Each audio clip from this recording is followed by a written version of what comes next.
Ladies and gentlemen, it is time to start our before last lecture, which will be on the foundations of welfare economics.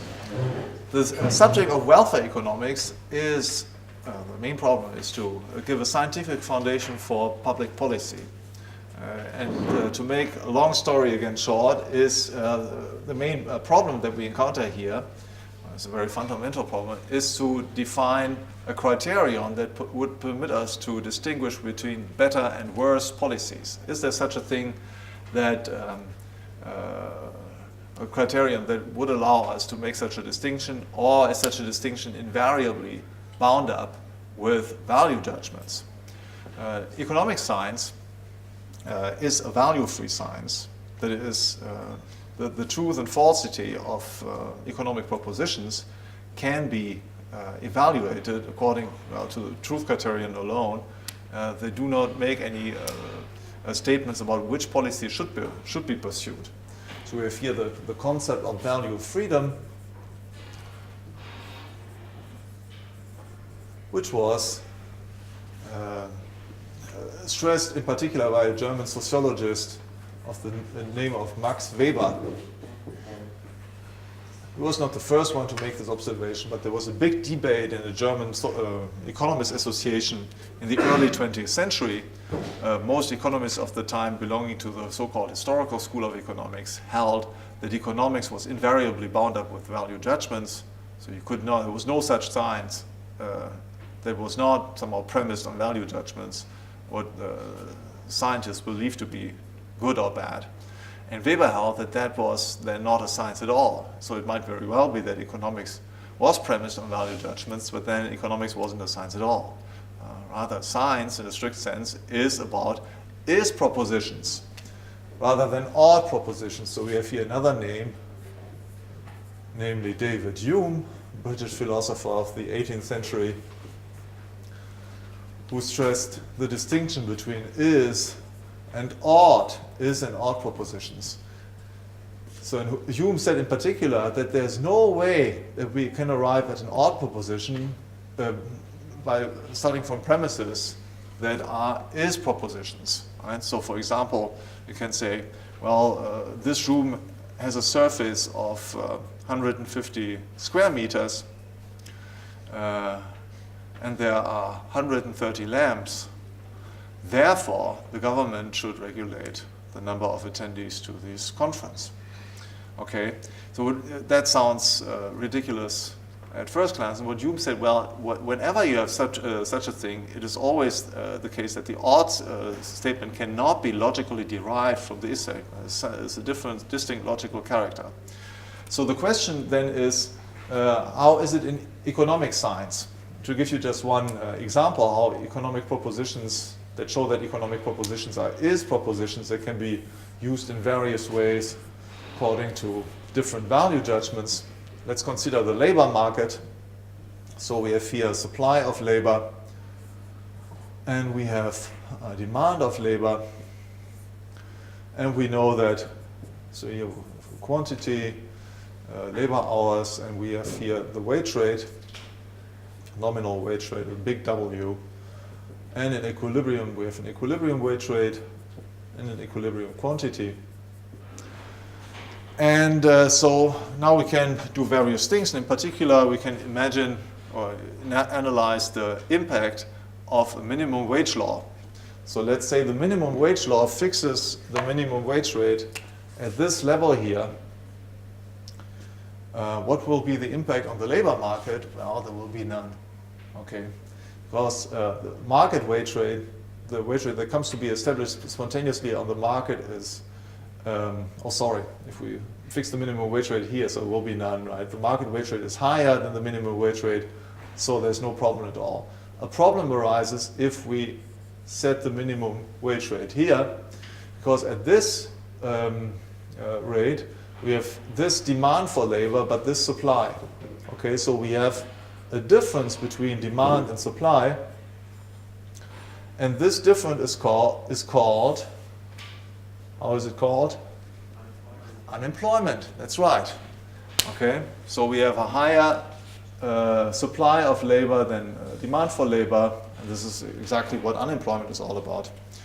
Now, this is a purely fact-based analysis. There's no value judgment here, whatever. We don't say unemployment is good or bad, or it is good or bad that there is such a thing as a demand for labor, is it good or bad that there's a supply of labor. Well, as we know that some socialists, and I mentioned this yesterday, right, they think that it's bad that there should be a market for labor, right, because it's denigrating and demeaning for human beings to sell labor hours and so on. But we're not concerned about this. It's a fact that there is such a thing as an exchange taking place. So we're not concerned about the moral evaluation of this. We're just saying it's a fact that these exchanges do take place. And if the conditions are such that the minimum wage rate is set above the market rate, then we do have unemployment. Okay. Now, in fact, this purely factual information can be used according to different value judgments. For example, the natural reaction, I think that's the, according to my value judgment, that's the normal, the non-pathological reaction faced to this information is to say, well, minimum wage laws are bad. Because either they don't have any impact at all if they are lower than the market wage rate, or if they are higher than the market wage rate, well, they bring about unemployment. So they bring about misery for some people. Right? And so my value judgment would be, well, therefore then we should not have minimum wage laws. Okay. Now, but that does not follow at all. So my ought here does not follow at all from the is analysis. You can very well arrive at a very different conclusion. For example, you might say, well, I want to have minimum wage laws precisely because it brings about unemployment. And that seems to be absurd, but in fact it is not that absurd, because there are historical cases where we can identify political proposals that boil down exactly to such a position. The matter becomes clearer if we think about, well, who will be actually fired, who will become unemployed if we have minimum wage laws? Well, it will be those people whose the marginal productivity of whose labor is inferior to the minimum wage laws, right? So if we have, let's see, the minimum wage, or the market wage rate would be something like, whatever, 8 euros or 7 euros, and then market would be 10 or 11. And then we set the minimum wage law slightly higher, let's say 12 or so, or 13. Well, it's clear that it wouldn't be Bill Gates who will become unemployed, okay? Will not be most professors and so on. But it will be people whose value productivity of whose labor is low. So who is this typically? Well, unexperienced people such as children, handicapped people, immigrants, right, whose access to the labor market is reduced by the fact that they don't master the language, and similar things, females looking for part-time jobs and so on. Now, based on this information that it will be some rather minorities or low performance groups that will be affected most, it might be that you have politicians who seek precisely this outcome. For example, in the early 20th century, the California labor unions have pressed for minimum wage laws precisely because they knew that the Chinese immigrants, so their main competitors on the market, would be affected most. During the 19th century, most labor unions in Europe have pressed for minimum wage laws because they knew that these laws would affect child labor most, okay, and female labor. Today, we might say in the US, there are some bad mouths who say, well, certain democratic politicians advocate minimum wage laws because they know precisely that these laws will create misery among their main constituency. So they want to create miscontents and unhappy people because only then they create conditions of social unrest that would create greater left-wing radicalization among their constituency. So this, of course, all this seems to be rather perverse, and I think it is perverse, according to my value judgments. But what we see here, and that is my point, is that you can arrive at very different ought statements based on the very same information is information that economic science provides you with. Okay, so economics is value-free, it's purely fact-based information, and then you can make very different uses with it. Now the question is, and that's again, as I've said, the question of welfare economics is, can we go beyond this? Is it really, are we limited in our statements to these fact-based is statements, or is there something that we can say beyond this? And here I will discuss today 4 approaches. The first one is the one of the classical economists. Then I'll talk about the modern economics in general, then in particular about the Pareto criterion. And then finally I'll discuss Professor Hoppe's approach. Okay, so the classical economists, so how did they address this question? The classical is one particularity about the classical economists, in particular Adam Smith's theory has been further developed by Say and Ricardo, that despite all criticisms that might be addressed against the British classical school, still is important. Namely, Adam Smith has so far developed the only tenable growth theory. Okay. When the marginalist revolution arrived, about which we have talked much yesterday, there was a shift in emphasis in what the problems that economists were dealing with from the classical economists who mainly dealt with questions of growth, okay, to the new problems that had to do with price theory and equilibrium and so on, okay. So and as a consequence, we have new neoclassical growth theories that are not growth theories at all. So if you sometimes you read articles, or there's a whole branch of economics that is growth theory today. Growth theory today has nothing to do with what economists were doing in the 19th century. Okay? Modern growth theory, the main problem of modern growth theory is to specify the conditions under which you can have equilibrium, or general equilibrium, in a growing economy. It does not specify the conditions under which you do have growth. And that was the great subject of the classical economists. What the classical economists explained was that there were only 2 ways of increasing growth. One was the division of labor, and the other one was capital accumulation. Okay? Because only by capital accumulation can you increase the quantity of capital goods, that is ultimately tools that make human labor more physically productive. Okay, I won't go into detail, but it has to do with what economists call the laws of return. We have here the quantity of a factor of production, and here we have the physical return, the product, physically defined. We always have something like this, a curve like this, right? And the only way to change this limitation that we see here, this maximum, is to add tools. If we add a tool, we get something like this, right? That's the curve, that's the physical product of a fisherman fishing with his bare hand, okay? This is the curve of a fisherman fishing with a net or with an angle, okay? So it's only by adding up tools that we make our labor more physically productive, but in order to have tools, in order to produce tools, we need to have capital, we need to save. Okay, so that's the story. Now, the classical economists from this observation jumped somewhat naively to the conclusion that capital accumulation is always good. The more capital, the better. Okay?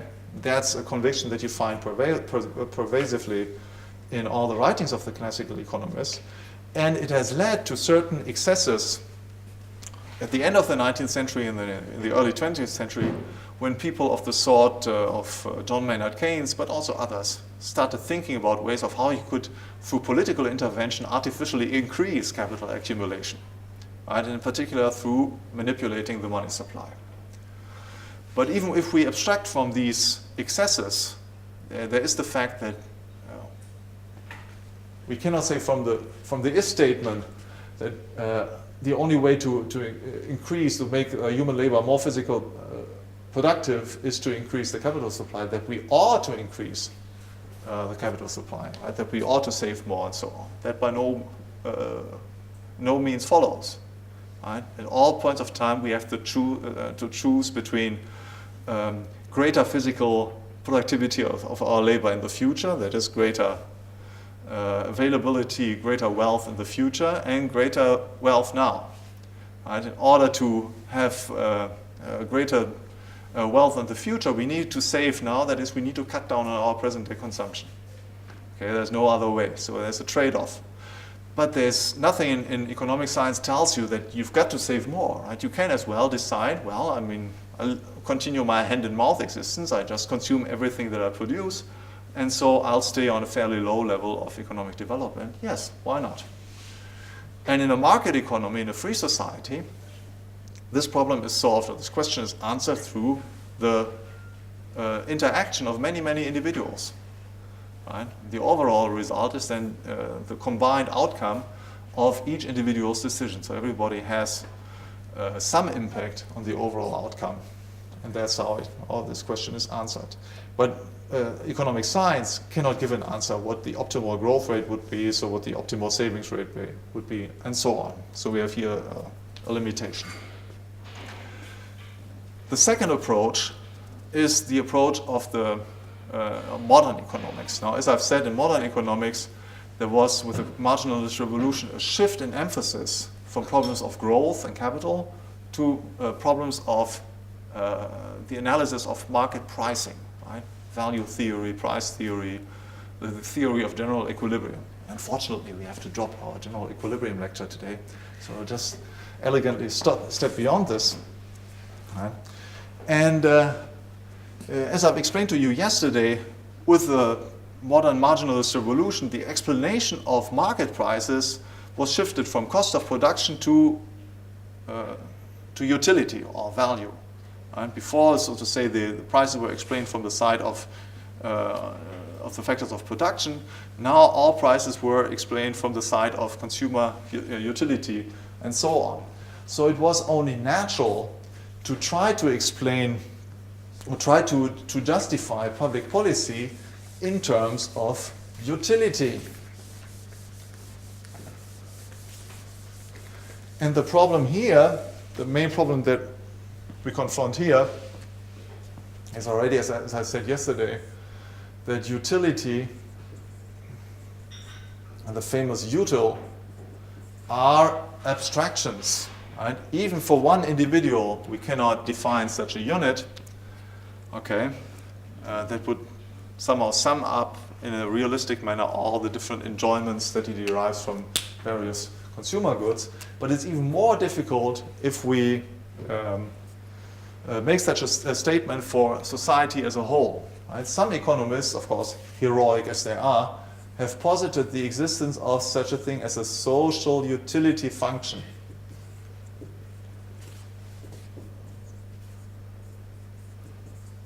Right? And so we have here aggregate products, so this is GDP, and here we have the big social U, right? And then decreasing marginal utility, right, for society as a whole. Now, as I said, that is heroic, right? Because you make such an assertion in utter disregard for reality. There's no such thing. Already this here is an abstraction, right? It's a fiction. It presupposes that we have some common denominator for physically very heterogeneous goods. And then you posit the existence of a social utility, even though we cannot even define what utility is for one individual. Now, even before the social utility function theory has been developed by the mid of the 20th century, several economists have become aware of the essential problem of any such approach that tries to solve or solve the question of political decision-making from an aggregate point of view. And this is the problem of interpersonal comparisons of utility.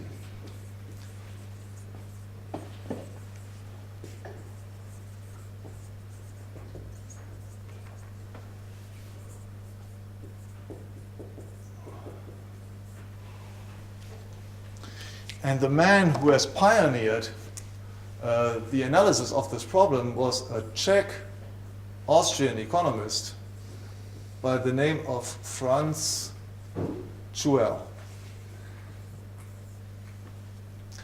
In a book that he published in 1907 with the title Zur Lehre von den Bedürfnissen, on the theory of needs. Okay? And here Jörg pointed out that we can talk meaningfully of utility only in the context of choice. Right? So as a predecessor of Mises was strongly influenced by him. And he also pointed out that we cannot therefore compare, it's even impossible to compare the decisions and therefore the utilities that for one individual at different points of time, because there are different choices involved.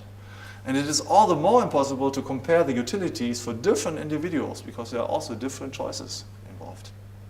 Right? So we cannot do this. Now that is significant because this book was known to all the young Austrian economists that were members of Böhm-Bawerk's seminar, and therefore it was also known to Ludwig von Mises.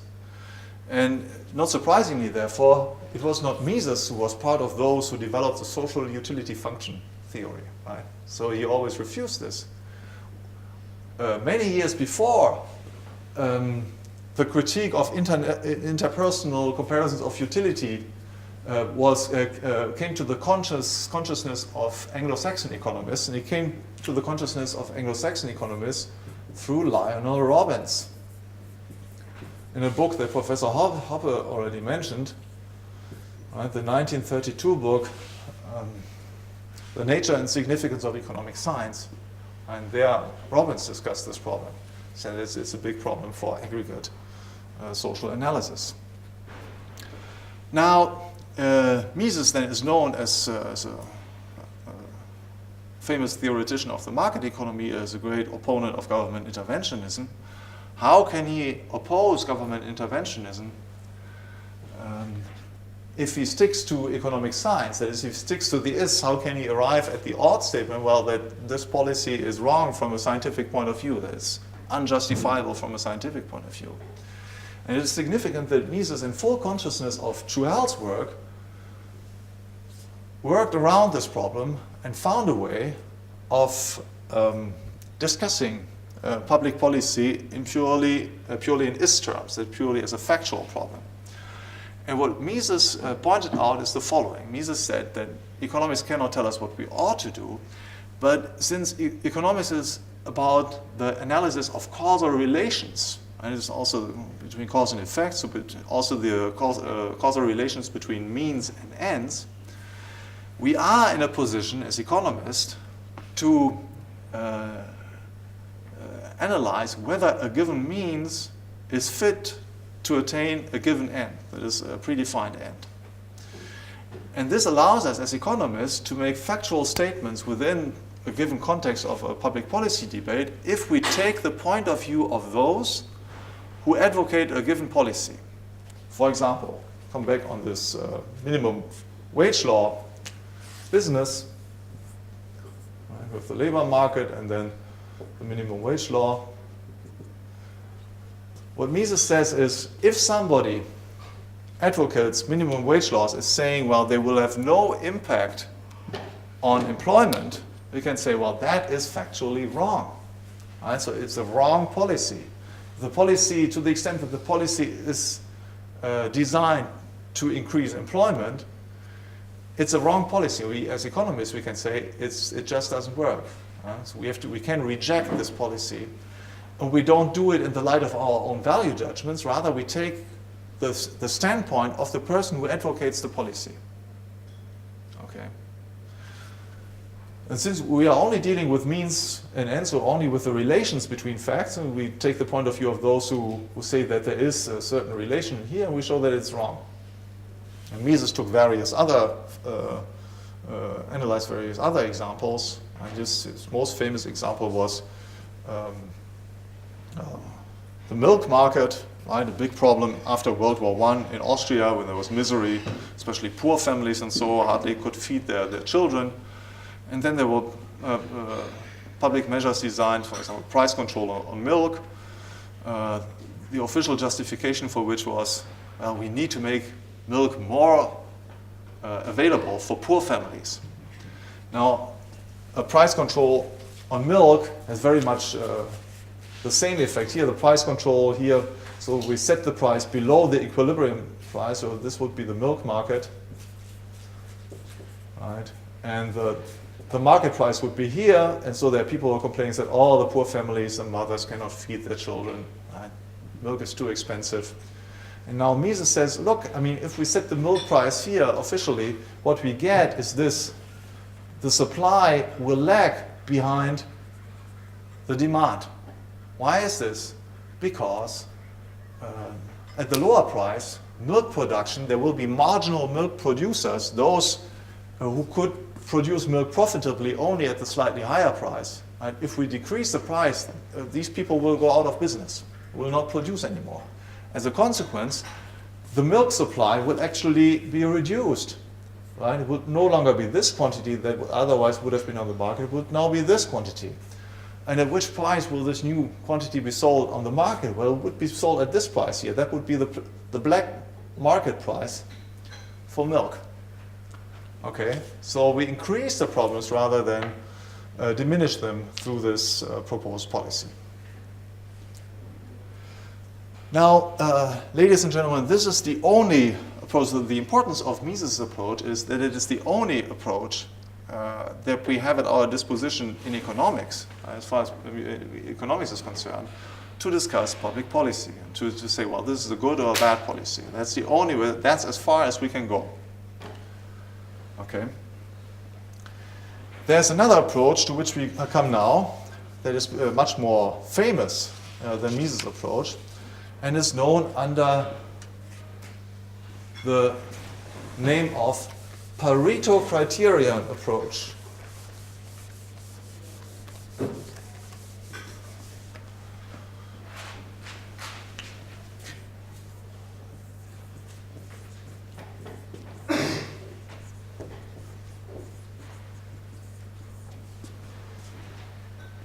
So Wilfredo Perrito, famous Italian mathematical economist, who argued as his master in thought, Léon Walras, that in general equilibrium,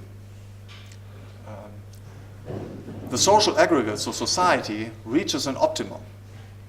Okay, so if you reach general equilibrium, this is the optimum point for society. Why is this so?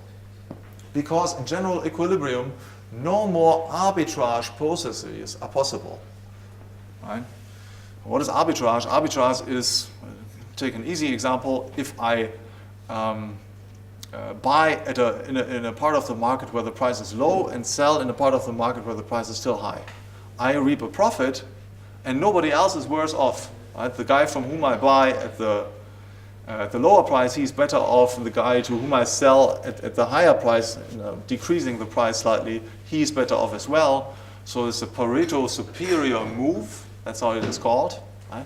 Until finally we reach general equilibrium, in which it is impossible for any market participant to increase his position, to improve his position, right, without at the same time deteriorating the position of somebody else. Okay, so that was Pareto's argument. And as it is ever the case in the works of the mathematical economists, as soon as they set out to derive odd propositions or make statements about optima and so on, they fall prey to the problem of interpersonal comparisons of utility, because we have exactly this problem here. It is not the case, as Pareto held, that we could somehow avoid this problem by stressing general equilibrium. For what is taking place here? Is it really the case that nobody is worse off? Let's again consider the case of the trader who buys in a market where the price is low and sells in a market where the price is high. What is he doing? Well, he's taking business away from some people who would have bought at a lower price in the market where the price was low. Right? And now he's selling in the other market where the price is high at a slightly lower price. So again, he's taking business away from other people who would otherwise have sold there. Okay. Now, that's one problem. The other problem is the so-called problem of the envy person, of the envious person. I, for example, I might be an outsider, an outstander. I don't have anything to do with this market at all, but I have some aesthetic prejudice. Okay, I feel well if there are some prices that are low and other prices that are high, and I just don't like it if there's general equilibrium. Right? I just hate this. And my utility dramatically decreases if general equilibrium comes about. So what do we do with this person from a general equilibrium standpoint? His utility decreases as we move closer to general equilibrium. Right? Again, that's a problem. How do we bring him into the picture without engaging in interpersonal comparisons of utility, without adding up and subtracting from one another the utilities of different persons? Impossible. Okay, so here we have the fundamental problem of the Pareto approach. And the reason why this cannot be considered of this theorem that the market in general equilibrium is welfare maximizing cannot be considered a scientific statement. Now, Perrito himself, in the mathematical appendix to his textbook, Manual of Political Economy, pointed out that his theorem holds under a given definition of appropriation rights.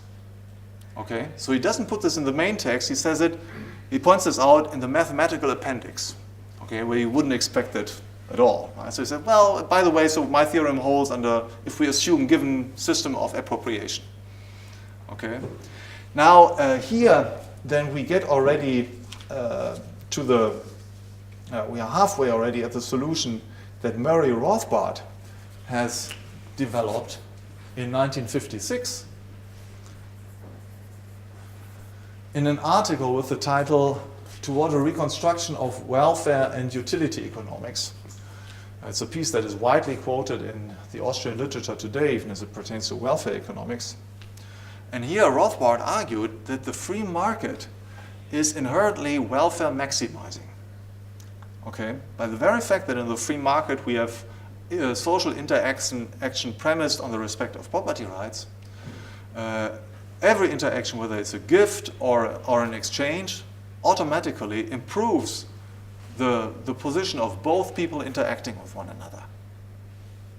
Okay? So Rothbard then more consciously than Pareto acknowledged also the importance of appropriation, the appropriation mechanism here. And he said, well, as soon as we have violations of property right, we can make no longer this assertion that both parties are better off. So therefore, ipso facto, all other systems, apart from the free market, interventionism, socialism, and so on, must be less welfare maximizing. Right? Okay, so what is the problem with this argument? The problem with this argument is it's fine as far as it goes, right? But it is premised on the notion that we count in our analysis only those value judgments or only those utilities that are expressed through the use of property rights and through the respect of property rights. Right? That is, if somebody only what you do with your own property, what you demonstrate, the preferences that you demonstrate through the use of your own property, only those preferences count. Okay?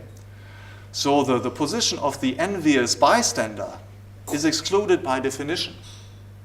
We say, oh, that doesn't count. We keep this crazy guy aside. Only what you do with your property, only this counts. It's demonstrating utility. Now, that's fine as a definitional approach, but of course you need to justify this. Right? I mean, that seems to be rather arbitrary as long as you give no scientific reason why you should only consider those actions and not also the feelings of envious persons and so on. And here then we come to Professor Hoppe's work, which is, in my opinion, the only approach so far, in which we have the successful attempt to work around precisely this problem. For what Hoppe does is to try to justify private property rights based on a purely factual analysis. So Hoppe's approach has been called argumentation ethics. My opinion, that's not a very appropriate name, but I will just describe what it is all about, what the argument is all about, and then you can judge for yourself how we should best describe this. So what Hoppe says is property rights or political discussions, political justification of political measures invariably take place in the context of a debate, so in the exchange of an argument. Okay. Now, an argument itself is premised on so we need to analyze more carefully what an argument is all about. What we do in an argument is to make an appeal to our discussion partner to behave differently, or to think differently at least, than he would have behaved or thought without our argument. But in so doing, we acknowledge implicitly from the very outset that he has legitimate control over, well, at least his body, his brain, and so on. Otherwise, the argument wouldn't make sense at all. Right? And of course, we also we assume implicitly as well that we are the legitimate owners, exclusive legitimate owners of our vocal cords and of our body, of all elements that we use to make this argument. And if we needed the permission of some other person in order to use our own voice and so on, well, we couldn't make an argument. So invariably what we presuppose then, as far as the political discussion takes place at all, and that is something that is assumed by all sides taking part in a political argument, is that there are absolute property rights pertaining at least to one's body, valid at least for the discussion. Now this is the starting point then. From then, if we grant then that we have to assume property rights in order for a discussion to be possible at all, it also follows that any justification of violations of the property that one has one itself is inherently contradictory. You cannot argue this through. If I say, well, you are not the owner of your body because so-and-so, in making this argument, I contradict myself because I implicitly assume that, well, you are in factual control of your body and should exercise this control of your body. So I contradict myself. Right?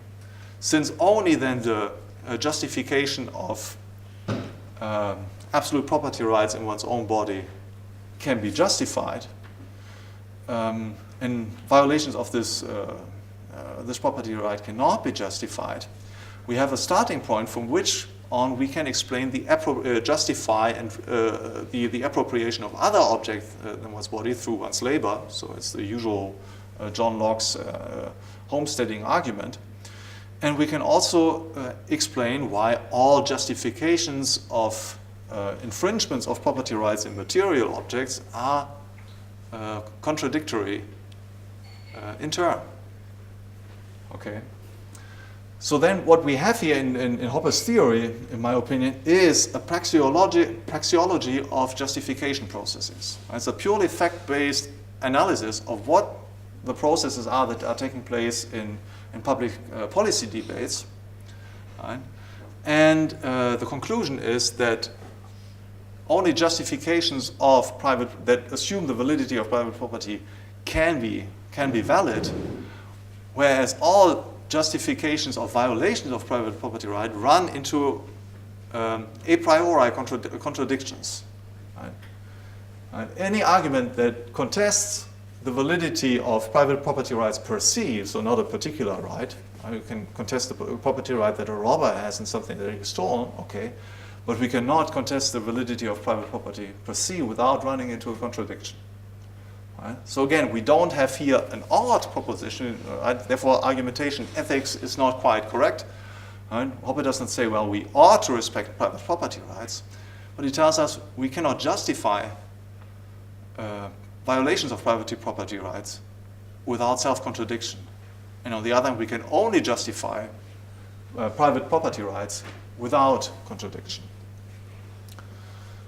So in conclusion then, and to wrap this up and get back in time, and we have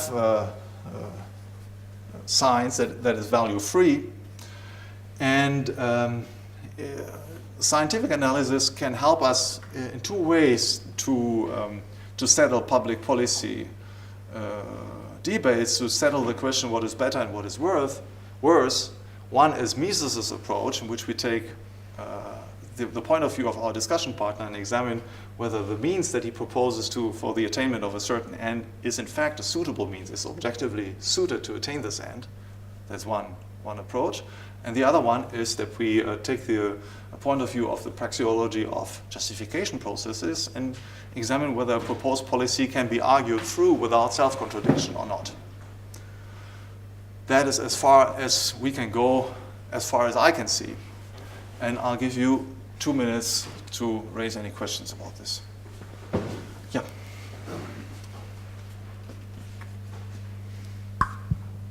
At least under the same headline as your lecture, is a work of James Buchanan.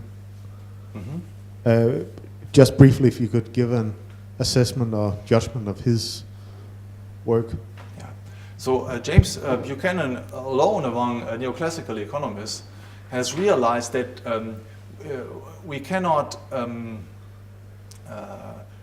decide policy questions in terms of utility, so we cannot do this based on this, and we cannot decide the performance of an economic system without the rules, without judging implicitly the rules of transformation of an economic system. So that's the message that he has stressed in great detail. But of course, he has not gone all the way because it would have led him to conclusions very different from his own. Right? One of the great projects of James Buchanan was to justify the minimal state. Right? There's this book, The Limits of Anarchy, 1975, in which he has tried to give a justification of the minimal state, which brings him, now irrespective of the merits of his justification, it brings him in the position that he has to accept the legitimacy of at least two completely contradictory methods of appropriation. Right? On the one hand, appropriation through consent, mutual consent, and on the other hand, appropriation, at least in some cases when the government is involved, namely, without consent of the previous owner. Yeah, so there's a contradiction here. And so, yeah, Buchanan is much more sensitive to this issue than any other mainstream economist. Yeah. Another question?